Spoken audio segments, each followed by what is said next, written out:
Hey, I'm Alex, and I'll be talking to you guys about George Lucas. George Lucas is most widely known for his contribution of the Star Wars saga.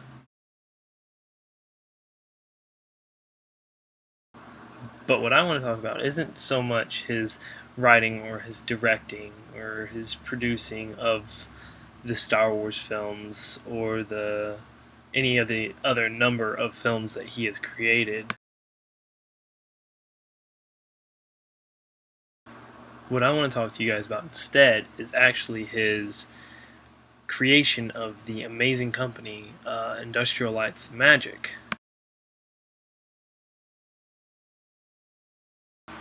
George created ILM because he needed a company that would push the limits of special effects and create things that had never been done before in movies.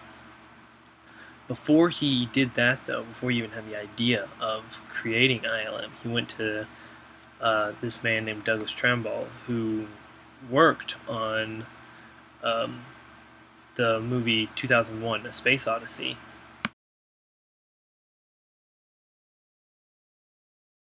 Douglas told him he couldn't work on that movie for him because he was too busy with Close Encounters of the Third Kind.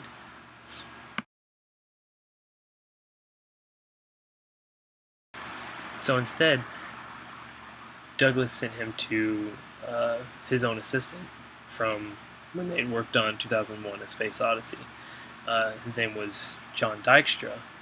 Dykstra jumped at the chance to put his skills to the test on working on such an incredible movie, and did he even contributed in such a way that they wouldn't have been able to make this movie without him. He created a motion controlled camera, it's the first one of its kind, and it was able to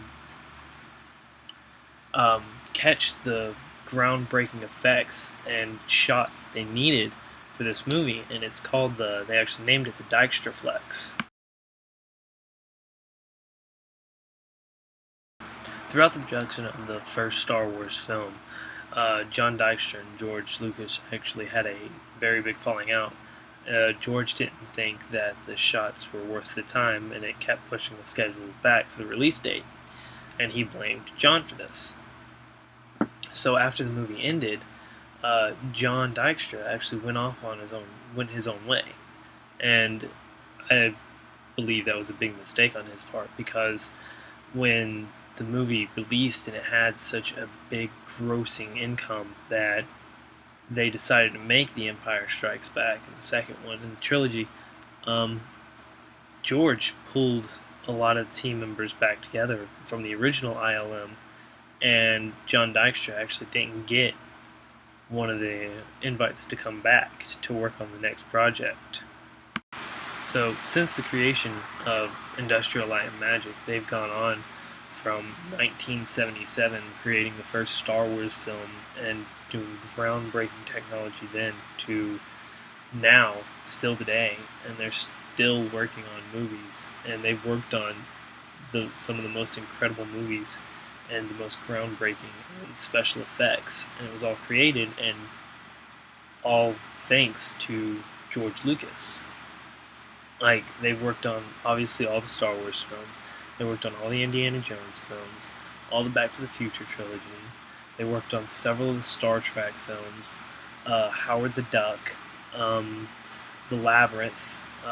One of the other ones was they even did the Star Tours. They're responsible for doing Star Tours, the Disney theme park, and it's all thanks to this one guy who just said, I'm going to be making a lot of movies, so why keep hiring other companies to do what I want done when I can just create my own and pull in the team of people that I want to do this.